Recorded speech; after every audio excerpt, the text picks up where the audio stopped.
If you have a smart speaker, you have access to the entire world of NPR and St. Louis Public Radio. All the latest news and all the captivating stories. Activate our voices with yours by telling your smart speaker to play St. Louis Public Radio. The contest for Missouri's lieutenant governorship is heating up, and Republican nominee Mike Parson says he has what it takes to outflank his experienced Democratic foe. The Bolivar Republican joins us on another edition of Politically Speaking. 9, 8, 7, 6, 5, 4, 3, 2, 1. I think that is fair to say hands to kiss and babies to shake. But I think my record speaks for itself. That's a really good question. Hello and welcome to the Politically Speaking podcast. I'm your host, Jason Rosenbaum, a reporter with St. Louis Public Radio. Joining me in studio today is colleague Joe Mannies. And returning to our show for the second time, the pride of Polk County, Missouri, we have as our special guest.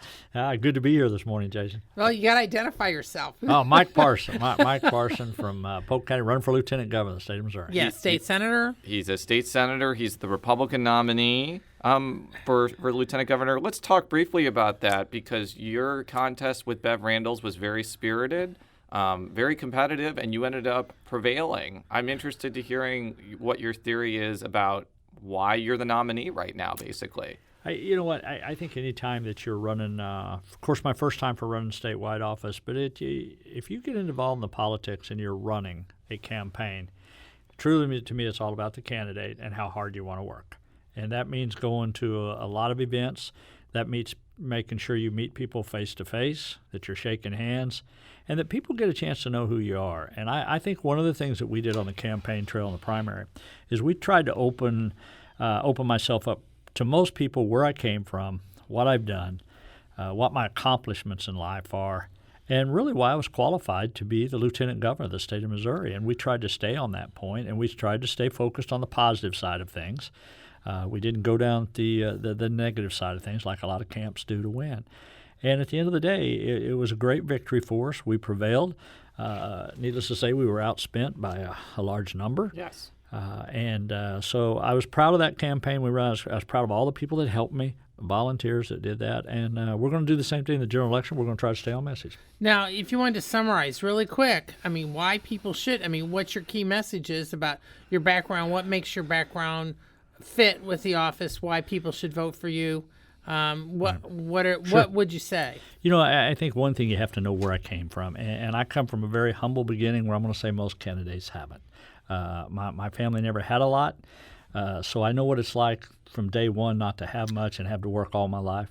My career in the United States military, 2 tours of duty, to know what really public service is about, law enforcement for 20-plus years, being a farmer, a current farmer that actually works the land and active on that farm, and then a small business owner. And I think when you look at that, plus the things I've had in my family life, you know, I've just been very fortunate and blessed in my career to be able to do the things I've done, and people, I think, need to understand that. Now, you sort of became famous, so to speak, and it's unfortunate. About a year and a half ago, after state auditor, for a while you were running for governor. Then there was state auditor Tom Schweik had his suicide. I apologize if my order isn't right, but the point is you were among the people who discussed on the Senate floor how things needed to change as far as the political climate. Yeah, Joe, I still believe that. I meant what I said on the Senate floor. I think saying famous is probably not the right way to describe me, but notorious. You know what? I think I go back to what I said earlier on. I think you be honest, and it's okay to tell people how you feel, and it's okay to say we're not right by doing what we're doing, regardless which party you're with, regardless what the head of the party say, regardless where the money comes from or how it generates. At some point, you got to stand up and be a man and a woman and says, "Hey, look, this is just not right." You know, during that aftermath of Tom Schweik's death, there were some people who felt that there was a strain of anti-Semitism in Missouri politics because of the alleged whispering campaign. What do you think it says about Missourians that it's possible we may have a Jewish governor and a Jewish U.S. senator in Eric Greitens and Jason Kander? Well, I think one of the things I don't even hear that issue, Jason. I don't, and I'm glad we're not talking about that. That's what issue. I mean. It seems like the fact that both of them could become those posts means that maybe anti-Semitism isn't really a big problem for them or in Missouri politics. I have not seen that on the campaign trail. I've not heard that, and I'm thankful I haven't. And I hope we don't hear that. I hope. Unfortunately, tragedies happen sometimes in people's lives and people's careers, and as you too well know, reporting things from time to time. But you hope sometimes through those tragedies you learn things, and you don't make the same mistake. Has any of that affected you as you're now running for lieutenant governor against Democrat Russ Carnahan? Has that affected either how you campaign or what you highlight and what you don't? No, I campaign harder. I'm old school. I always think work at the end of the day pays off, and I'm running up and down this state as hard as anybody is. I'm putting more signs up than anybody is. I'm meeting more people than any candidates probably out there, and absolutely just busting my tail in to get people to know me and hear my message. Now, before we get to the campaign part near the middle end of the show, I actually want to go through the various things that the lieutenant governor does, because on this show, I've made fun of the lieutenant governorship and, said that it inferred that it's a do-nothing job. But you do serve on a number of important boards. You preside over the Senate. And you can break ties. And you can break ties if you wish. And you also become governor if the current governor resigns or dies. Right. So let's talk about some of the big decisions that actually the current lieutenant governor made pretty recently. One of the things that Lieutenant Governor Peter Kinder did last year was vote against a line of credit for the St. Louis football stadium that didn't end up coming to be. I think it was on the Missouri Development Finance Board, which you would be a member. Right. If you were in that similar situation, would you have approved that line of credit? And if so, why? And if not, why not? Well, speculative when you ask that question, because I wasn't there and I don't know what all the facts were, but I would probably, at the time, would not have done that. But I want you to make sure we're understanding clearly. I don't know what the facts were when it come up in front of that board. Sure. I don't know what those were. But my thinking of it is, what I knew about that with the Kroenke situation, it was a very difficult situation to even try to understand for most people, because I never did understand where he was at, other than he's basically saying, hey, it's either my way or it's the highway. And that was the kind of the word that we got. Do I want to lose an NFL franchise in the state of Missouri? No, I don't want to lose no NFL franchise if we can keep from it. But on the other hand, ownership does have a responsibility too, and I don't think you just put it on the burden of the state of Missouri to take the most of the responsibility. And just to clarify for a moment, it was a line of credit to the agency that basically oversees the Dome, the RSA. But that was a decision that was made during that time. But the point is, I think Jason's broader point is that the lieutenant governor, you will be sitting on various boards, such as this board. Right. There's also the low-income. I'd like to hear your philosophy on low-income housing tax credits, because I know that you've been in the Senate when that issue has become a huge part of the discussion. There are a lot of conservative Republicans who feel that tax credit should be curtailed because they see it as inefficient. But there's a lot of ordinary people who see it as a very important incentive. So I'd like to hear what your thought would be on that. I've been a supporter of the low-income taxes. I have, since the tax credit, since I've been there. Even on the historical side, I've been a supporter of that over the years. Do I think it needs to be fine-tuned, as you said? Yeah, I think you need to take a look at it and make sure what's efficient and what's not, and I think there is places to do that. But look, if you live in rural Missouri for low-income housing, and I grew up in a little town of 356 people. I mean, most of it was old farms, people that had never lived in new homes. It's just the reality. This wasn't Bolivar, right? No, it was Wheatland. Wheatland. I was like, Bolivar has more than 300 people, from what I remember. Wheatland was 356, to be right. Maybe 355 since I left. It hasn't grown much. But yeah, but when Wheatland, when you come into low-income housing or senior housing, wherever you want to call it, that's probably some of the best housing some of those people ever lived in. So, and people are not going to come to those rural areas like that or small areas and build housing projects without some kind of incentives. I think this region of the state same way. St. Louis, I mean, there's a certain amount of people that's going to need a place to stay, and the only way you're going to do that is incentivize to do it. But I also think that it has a lot of good qualities about it. When you're out there as far as creating jobs, about money staying in the state. I mean, there's a lot of good things about it. So I think, looking at any government program, whether it's low-income housing, historical housing, you need to take a look at all and analyze all of them. And I think whoever the next governor is, I think that'll be one of the things they do, is to go in there and do that. And whichever candidate's the next governor, I hope they all evaluate all the programs and try to figure out, hey, how do we do it better? Now, another board that you'd be on is the tourism board, which I think is probably less controversial than the two things I just mentioned, but also a very important industry for this state. I know it's in a very important industry for Southwest Missouri and Southern Missouri, where you represent. What would be kind of your ways to bring Missouri's tourism industry kind of a step further if you're Lieutenant Governor? Well, first of all, I'm excited about having that opportunity because I think promoting tourism in the state could be one of the most fun and fantastic jobs you could ever have, traveling the state, trying to promote little towns. We was in Herman the other night, for example. Mm-hmm. What a great little town to promote as Lieutenant Governor. And I look for different ways we can do it with social media. I look at contests you can have in different of these communities, whether it's restaurants, whether it's wineries. Would it be raffling off Bob Holden's wine, for example? Well, hey, I just read that the other day. I don't know. I don't know if it'll make any money or not. Now, this is an example of the commission, but also of another broader issue. But one of the big things that Lieutenant Governor Peter Kinder had championed during his long tenure was the bike race that it was known as Tour of Missouri. Right. Sure. And that had kind of gone through the Tourism Commission. He got in a big dispute with Governor Jay Nixon about it because of spending and this and that. The bottom line is it's no more. If you were Lieutenant Governor, is that the type of thing you might want to try to resurrect or not? Oh, I think it's a great opportunity. That was a very successful program for the state. You also had a BMW rally in Sedalia, Missouri here a few years ago that brought thousands and thousands of people here. Those are the time events we need to get, whether in St. Louis, whether in Kansas City, whether in Sedalia, Missouri, or the bicycle. Mm-hmm. But here's the thing I want to say about that, and I want both of you, to hear me clear, and I hope the people out here do too. Whoever the next governor is in the state of Missouri, whoever that person is, in my position as Lieutenant Governor, I will figure out a way to work with them to move Missouri forward on issues. Well, because this sort of illustrates, and what you just said illustrates the broader point. There could be a likelihood that you, as a Republican, could be serving with a Democrat if Chris Koster is elected governor. Now, Missouri has had this before. Harriet Woods was lieutenant governor under John Ashcroft, and then Mel Carnahan was lieutenant governor under John Ashcroft. Right. This is in the 80s.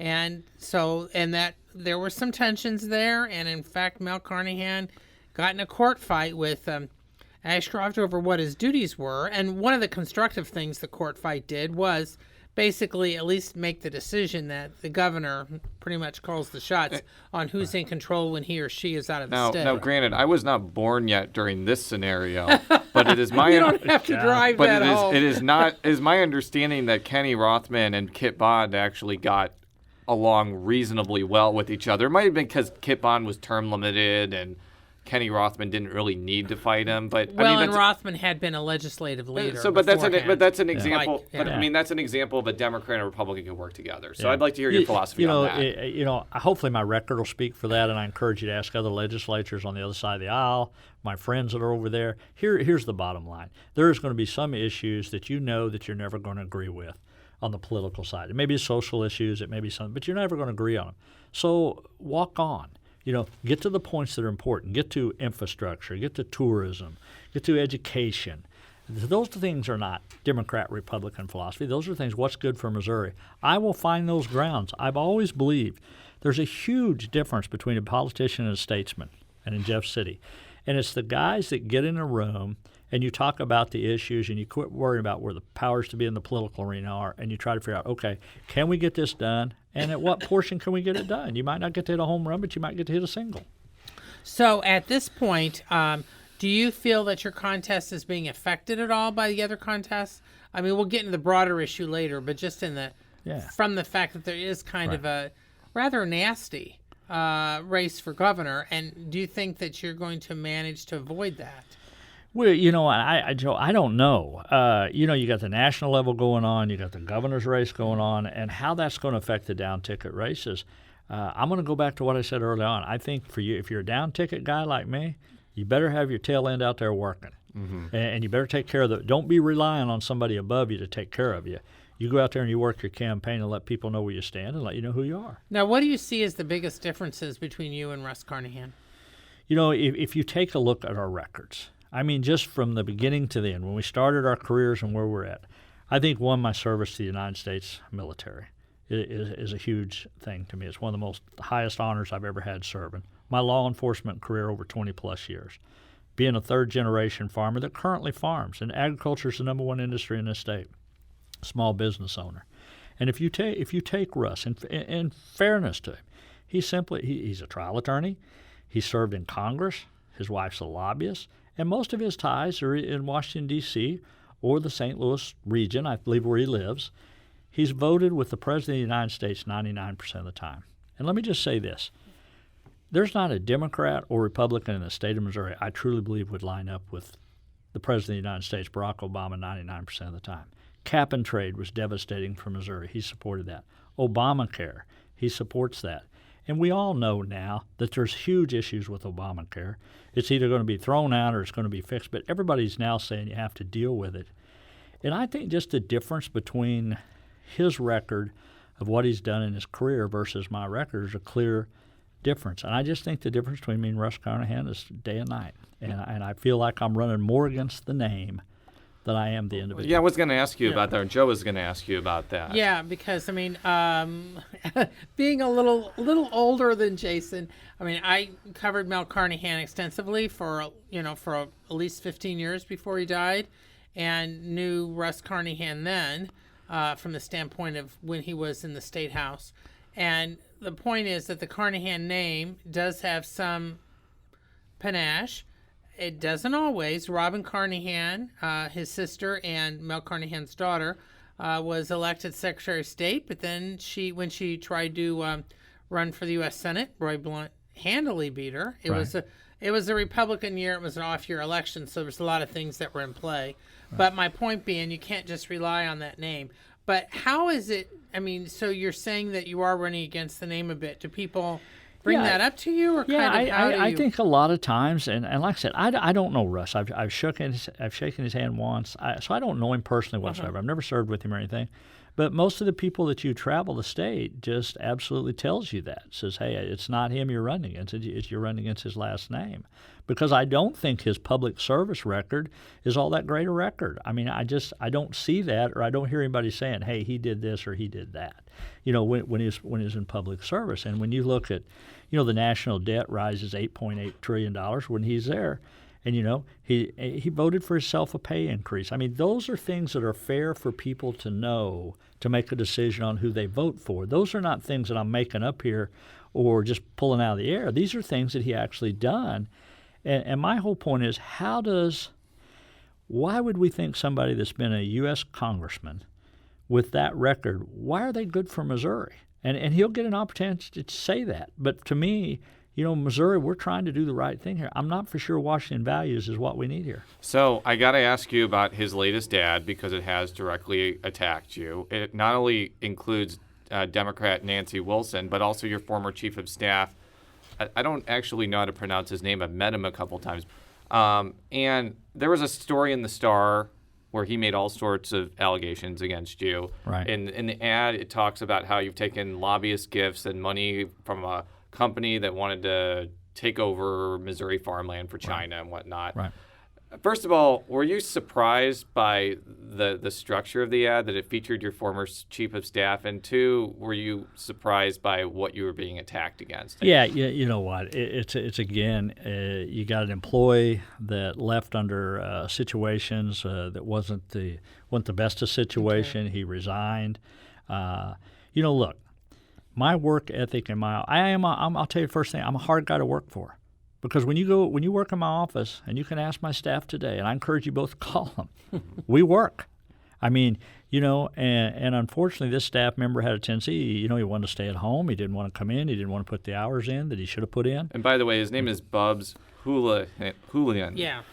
And again, if I pronounced his last name incorrectly, I apologize to him, but continue. The bottom line is he resigned. He wanted me to keep him on for 3 months on the government payroll, and I didn't do that. What about the charges in the actual ad, though? Because it basically inferring that you have essentially not, I don't want to say enriched yourself off of Jefferson City, but taken a lot of largesse. I know that you probably would counter that Russ Carnahan has taken some too, but I think I would like you to answer to that. Look, I've been attacked on this through the primary too, so I'll go over it again. Okay.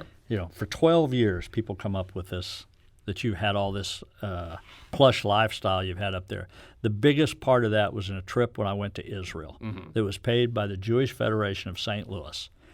That was almost $5,000. I went over there and took a trip, an economic development trip. When I come back from that trip, I introduced a piece of legislation that Missouri opened its own economic development office in Israel. Since that time, there's been 4 startup companies come to this area of the state right here.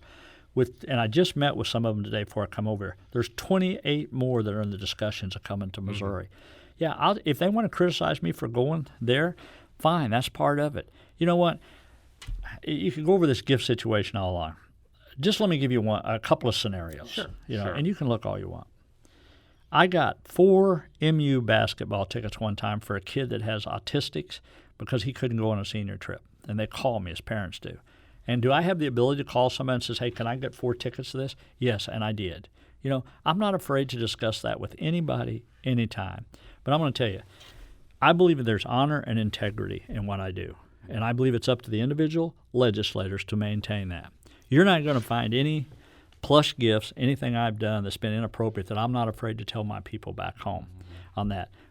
Bubs' problem is, he's a disgruntled employee. He left, and all of a sudden now he decides because I am running for a statewide office, here I can get a shot at my old boss. That's what that all amounts to, and it's ridiculous, and unfortunately, it's just not the way I do business. Now, I wanted to bring up the China measure because this was hammered in another race in the primary, the Republican primary.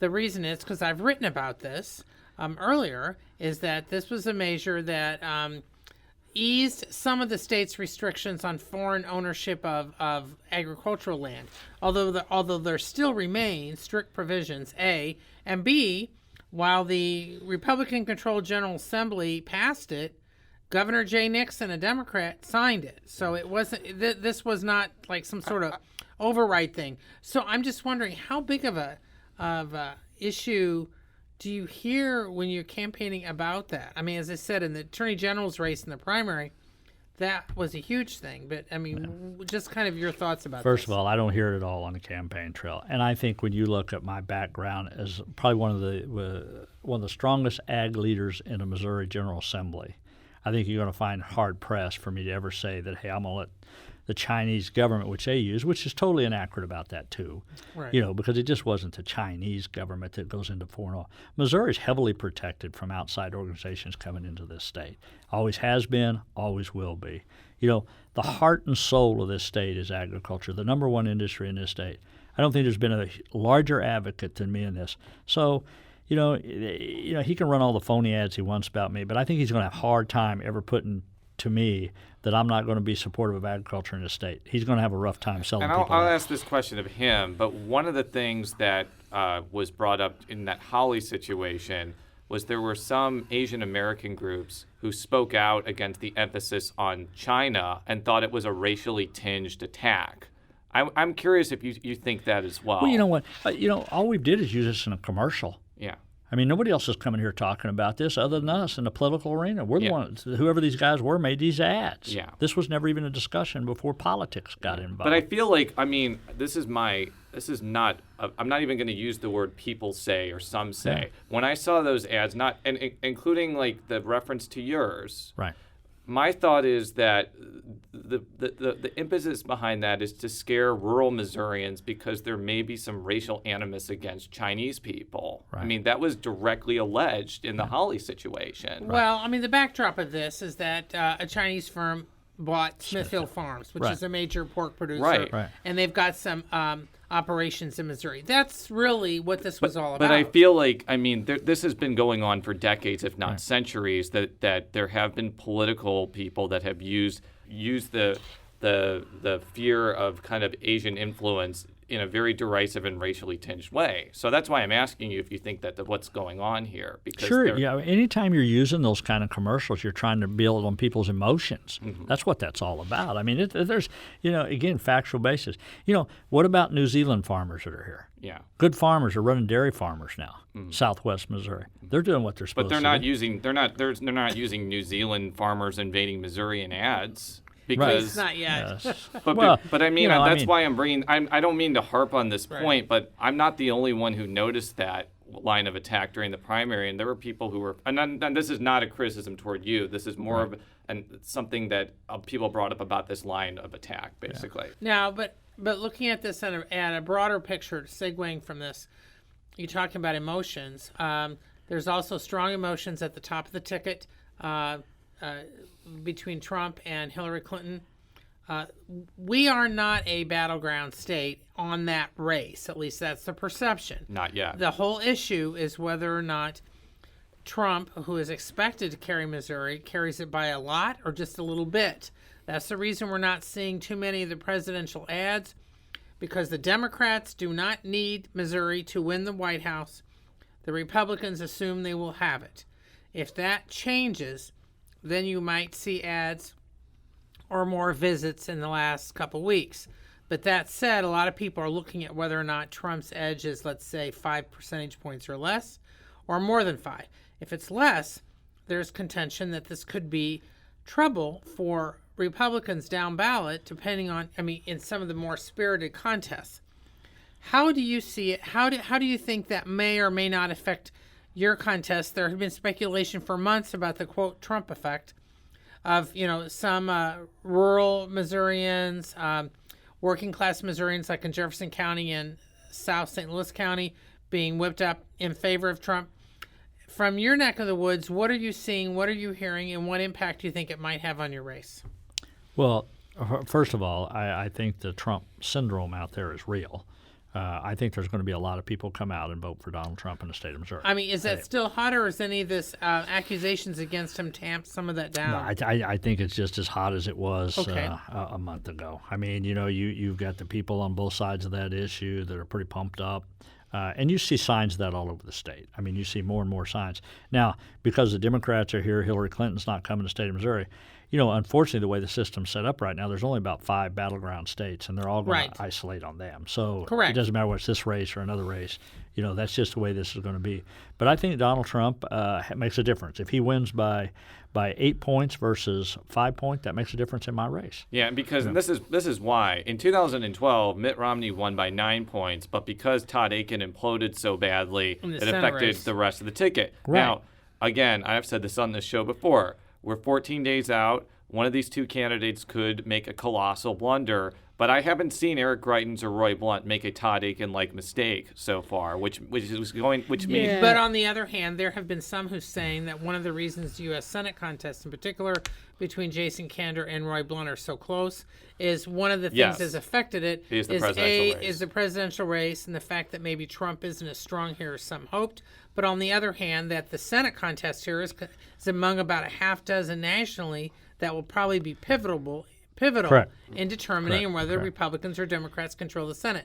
So you're running for lieutenant governor, but as you see all this going on around you, how does this affect your race at all? Well, I think you're always concerned how it affects you. But I go back to what I told you earlier at the beginning of the show. You work hard. You got to get out there and sell yourself. You can't depend on what Donald Trump does and what Roy Blunt does. We're at a time where you got Donald Trump, that's the outsider, Eric Greitens, which is the outsider. People are looking at that. They're energized with that issue. Okay, that's I wanted to know what you're saying. They are, and that's what you see. Roy Blunt, I think Roy Blunt will win that Senate race. I do. But I think people are up there saying, okay, you've been up there X number of years. And you have that mentality. If you've got that name tag to you right now, where it used to be maybe a positive thing, maybe not so positive right now. Because, there's a lot of people saying, hey, we want change. And that's kind of the Donald Trump syndrome, the good and the bad of Donald Trump. Okay, so now whoever wins, it's going to be a new lieutenant governor after 12 years of Peter Kinder. But are you traveling a lot with a lot of the other Republicans, or are you basically carving your own campaign path as you travel around the state? I was out with Eric Greitens last weekend. I'll be out with him again this weekend. Okay. Some it's the first time. But the reality of it is you got candidates. None of us on the Republican ticket has ever held statewide office. So this will be the first time in 30 years that if we were to win, none of us would hold public office. Well, for except state Roy office. Blunt, but I know what you're Yeah, talking. the state. You're just talking about the state Yeah. offices. So to try to run together, it's difficult, and for me, I'm telling you, I have to work twice as hard. I don't have the money some of them have, so I have to work twice as hard, and that's the way you do it. So if they want to tag along, they want to come along. I welcome anybody, but I'm going to work hard. We've had Republicans come on this show, I usually ask the question, are you going to support Donald Trump? Are you comfortable with him being on president? I mean, this is an indirect way of asking this question, but it's also an observation that if you're right and Donald Trump wins the state bigly or big league or however you want to say, I'm not really sure the Democratic attack like, Republican candidate X supports Donald Trump is really that effective, because you're basically saying, well, Republican candidate X supports the candidate the majority of Missourians are going to vote for president. Right. So, I mean, I do kind of want you to answer the question of whether you're comfortable with Donald Trump being president, but I also want you to kind of respond to that observation. That's not really a good line of attack. No, I say we just get this over. So I think that's the best response I've heard to that question. So here's the point. Yeah. I didn't support Donald Trump because of his Christian values. I didn't, because I don't know what they are. Were you a Cruz person? I was not. Okay. I was not. I didn't support him because of his moral values, because I didn't know what they were. I supported Donald Trump. I still support Donald Trump because I thought he would do something with the illegal problems we have coming in this country. Mm-hmm. I think he will try to do something with the infrastructure of this country to try to rebuild this country again. Mm-hmm. I think he will stop sending billions and billions of dollars overseas to a lot of foreign countries we don't have any business sending money to, and try to take care of the problems we have in here. Let's just face it. We need somebody that will. Infrastructure in this country is a big deal. Infrastructure in this state's a big deal, and we got to deal with it in the state of Missouri. We got to figure out how we're going to pay for our roads, our bridges, airports. Do I think a Donald Trump will have a better vision of that? Yes, I do. I know what Hillary Clinton's vision is. I've heard it over and over again. I do not think it's a successful story for Missouri, and I don't think it's a successful story for this country. I do not. So. It's a matter of sometimes you wonder how we got here. Yeah. How do we get to these two candidates? I have no idea. Well, you guys are supposed to be the experts in the media market. I admit this publicly. I tweeted that he wouldn't win a single primary or caucus. That's the last time I'm ever predicting anything. I never did. I always said he had. Yeah, I know that because he excites the base. Yeah, he does, and he's a well-known quantity. He has pretty much 100% name recognition. I mean, to be frank, he got a huge amount of media coverage during the primary that a lot of the candidates didn't get. Yeah. And it's the reality. He won the primary, and the majority of Republicans voted for him. But the bottom line for you is that you're saying, as you're campaigning around the state, it's not a problem at all, and in fact, it probably helps you. Oh, I think so. For him to run well in Missouri, if you're a Republican, it does. Yeah. I mean, but you know what? I hope people don't judge you because of that statement right there, because I really feel at the end of the day, I will have a lot of people vote for me. I think there'll be a lot of Democrats vote for Mike Parson before this is over. I just truly do, because I think some of them's going to know my record. Some of them's going to know I'm fair and that I'm honest, and I try to move Missouri forward. And more than anything, Joe, I think people are looking for that. Everybody's tired of fighting. Everybody's tired of gridlock. Move the state forward. We can't keep standing here spinning out in the mud. My last question for you: are you super excited to preside over the Senate a lot if you win? Oh yeah, those are my colleagues in there. What the heck? I can boss them around for a little while. Hey, that'll be kind of fun. They can't say much back to you, I don't guess. But you know what? I think it's a huge opportunity. I don't think anybody will work any harder in that position. I will. And I think for the things, when you take agriculture, which is deep in my bones, you take the number one industry in the state, tourism the number two. I can't think of a better arena for me to be in than those two things. We'll be watching the results of this race closely. I think I've said that for every candidate we've had, but I am actually going to be watching the results. Yes. I think this is going to be a close contest. You have two spirited hardworking candidates with very different visions, and I think this is an exciting race to watch. So thank you again for coming into the studios. No, good to be here. For all of our stories, stlpublicradio.org. Follow me on Twitter at jrosenbaum. Follow Joe on Twitter at Mannies. That's JMannies. And how would people find out more about your campaign on the internet or otherwise? Yeah. Social media, Facebook, Twitter, or on our website. Just look us up on Facebook. That's the one we really do a lot. Okay. So that's the best way to do it. Look him up on Facebook. Type in Mike Parson. I'm sure you will be very glad that you did. We'll be back next time. Until then, so long.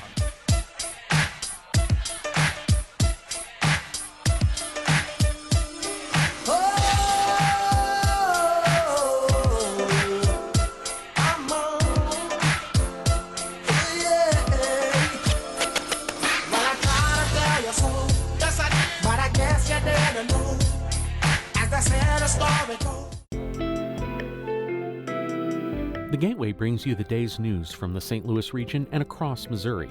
It also includes stories from the Illinois side of the river and our Metro East reporter, Will Bauer. In Alton, in Belleville, in East St. Louis, in Edwardsville, in Cahokia Heights, at Scott Air Force Base, I'm Will Bauer. St. Louis Public Radio. Listen to reports from Will and all of our journalists weekdays on the Gateway, on the STLPR app, and wherever you get podcasts.